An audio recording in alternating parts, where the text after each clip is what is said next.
श्रीमान् वेङ्कटनाथार्यः कवितार्केसरी वेदान्ताचार्यवर्यो मे सन्निधत्तां सदा हृति।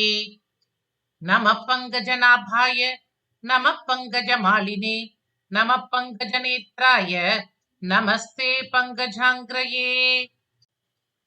ஸ்ரீ விஷ்ணு புராணம் அம்சம் 1 அத்தியாயம் 14.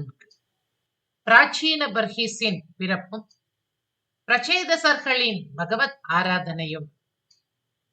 ஸ்ரீ பராசர உவாச்ச ऋतो पुत्रौ तु धर्मज्ञौ जज्ञादेन्तर्दिवाधिनौ शिखण्डिनी हविर्धानम् अन्तर्धानात् अजायत।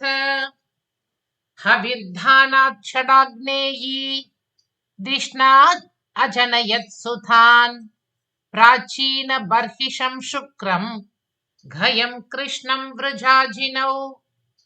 प्राचीन बर्हिर्भगवान् महान् आसीत् प्रजापतिः हविर्धानान् महाभाग येन संवर्धिता प्रजाः।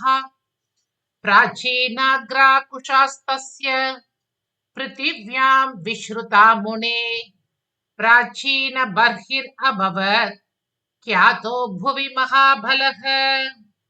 समुद्रतनयायां तु कृतधारो महीपतिः महतस्तपसः पारे सवर्णायां महामते। सवर्णा दत्तसामुद्री दश प्राचीन बर्हिषः सर्वे प्रचेदसो नाम धनुर्वेदस्य पारगाः। अपृथक् धर्मचरणास्ते तप्यन्तमहत्तपः 10 वर्षसहस्राणि समुद्रसलिलेशयाः। श्रीमैत्रेय उवाच यदर्थं ते महात्मानस्तपस्ते पुर्महामुने प्रचेदसः समुद्राम्बस् एतत् आख्यातुम् अर्हसि। श्रीपराशर उवाच पित्रा प्रचेदसः प्रोक्तास् प्रजार्थम् अमितात्मना प्रजापति नियुक्तेन बहुमान पुरस्सरम्।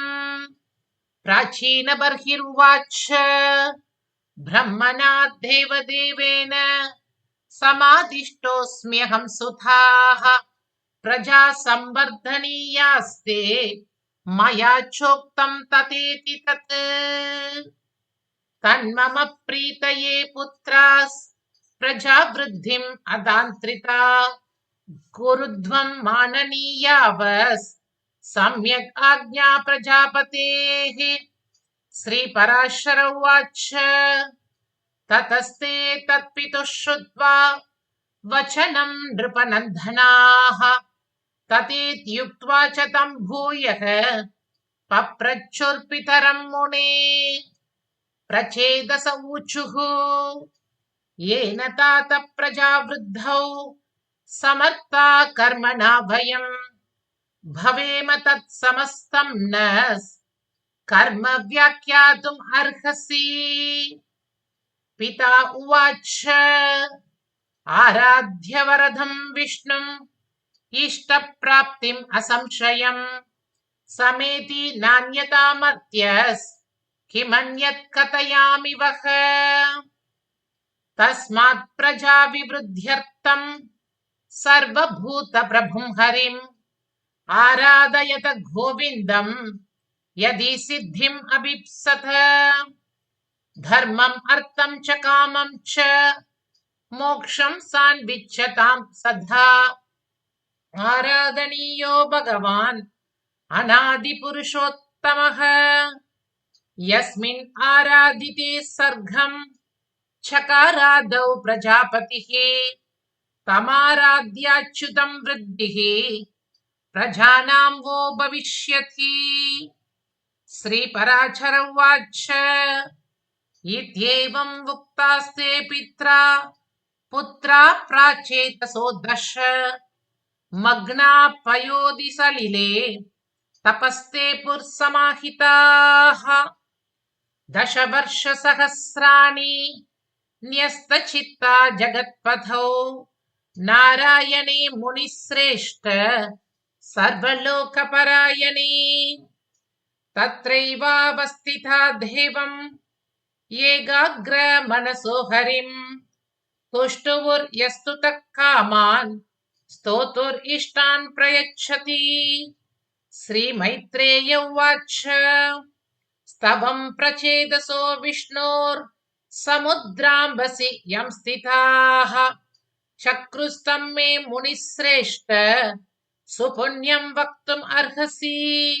இதுல ஸ்தவம் பிரச்சேதசோ விஷ்ணு சமுத்ராம்பசி யம் ஸ்திதாக்கு பதிலா சம்ஸ்திதா அப்படிங்கிற ஒரு பாடபேதமும் இருக்கு.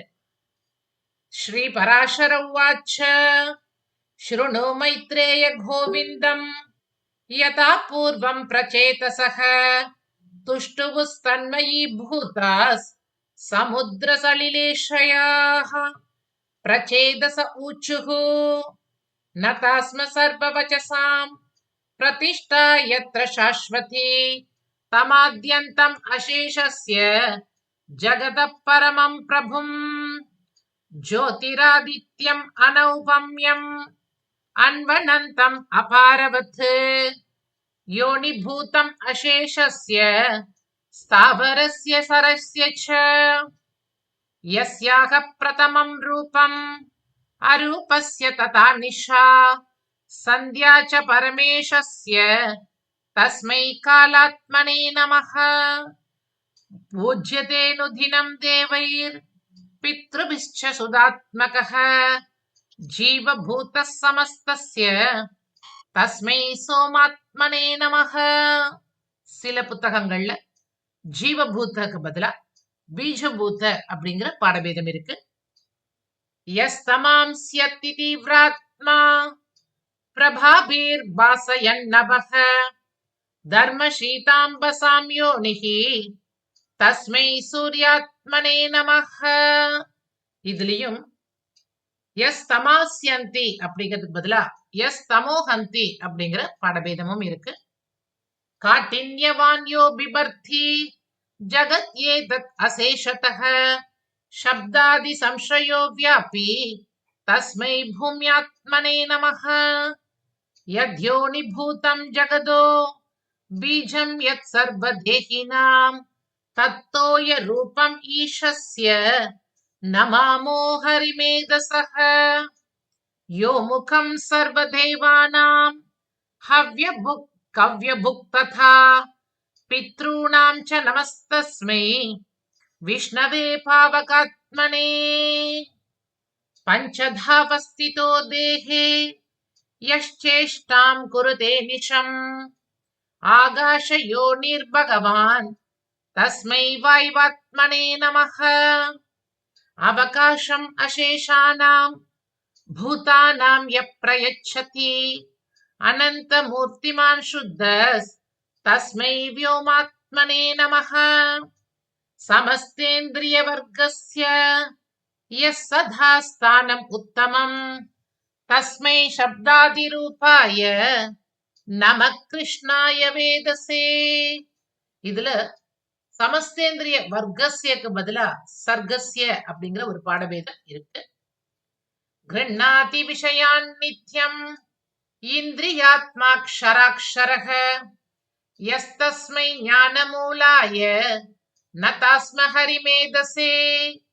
गृहीतान् इन्द्रियैरर्थान् आत्मने यः प्रयच्छति अन्तःकरणरूपाय तस्मै विश्वात्मने नमः. यस्मिन् अनन्ते सकलं विश्वं यस्मात् ततोद्गतम् लयस्थानं च यस्तस्मै नमः प्रकृतिधर्मिणे. शुद्धः संलक्ष्यते भ्रान्त्या गुणवान् इव यो गुणः तमात्मरूपिणं देवं न तास्म पुरुषोत्तमम्. अविकारम् अजं शुद्धं निर्गुणं यन्निरञ्जनं न तास्म तत्परं ब्रह्म विष्णोर्यत्परमं पदम्. अदीर्घहृस्वम् अस्थूलम् अनन्पश्याम् अलोहितम् अस्नेहच्छायम् अतनुम् असक्तम् अशरीरिणम् अनाकाशम् असंस्पर्शम् अगन्धम् अरसंचयत् अचक्षुर् श्रोत्रम् अचलम् अवाक्पाणिम् अमानसम् अनामगोत्रम् असुखम् अतेजस्कम् अहेतुकम् अभयम् भ्रान्तिरहितम् अनिद्रम् अजरामरम् अरजो शब्दममृतम् अप्लुतम् यत संवृतम् पूर्वापरेण वै अस्मिन् तद्विष्णोर्परमम् पदम् परमेशत्वगुणवत् सर्वभूतम् असंश्रयम् न तास्म तत्पदम् विष्णोर्जिह्वादृग्गोचरम् न यत् श्रीपराशर उवाच एवम् प्रचेदसो विष्णुम् स्तुवन्तस्तत्समाधयः दशवर्षसहस्राणि तपश्चेरुर्महार्णवे ततः प्रसन्नो भगवान् स्तेषाम् अन्तर्जले हरिः ददौ दर्शनम् उन्निद्र नीलोत्पलतलच्छबीः पदत्रिराजमारूढम् अवलोक्य प्रचेतसः प्रणिपेतुः शिरोभिस्तम् भक्तिभारावनामितैः ततस्तानाह भगवान् व्रियताम् ईप्सितो वरः प्रसाद सुमुखोऽहं वो वरदः समुपस्थितः ततस्तम् ऊचुर्वरदम् प्रणिपत्य प्रचेतसः यथा पित्रा समादिष्टम् प्रजानाम् वृद्धि कारणम् இதுல யதா பித்ரா சமாதிஷ்டம் அப்படிங்கிறதுல யதா பிரியா சமாதிஷ்டம் அப்படின்னு சொல்லி ஒரு பாடபேதம் இருக்கு. சச்சாபி தேவஸ்தம் தத்வா யதாபிலக்ஷிதம் வரம் அந்தர்தானம் ஜகாமாஷோ தேச்ச நிச்சக்ரமுர்ஜலாத் சச்சாபி தேவஸ்தம் தத்வா யதாபிலக்ஷிதம் வரம் அந்தர்தானம் ஜகாமாஷோ ते च निश्चक्रमुर्जलात् इति श्रीविष्णुपुराणे प्रथम अंशे चतुर्दशोऽध्यायः सर्वत्र गोविन्दनाम संकीर्तनम् गोविन्द गोविन्द श्रीहरये नमः।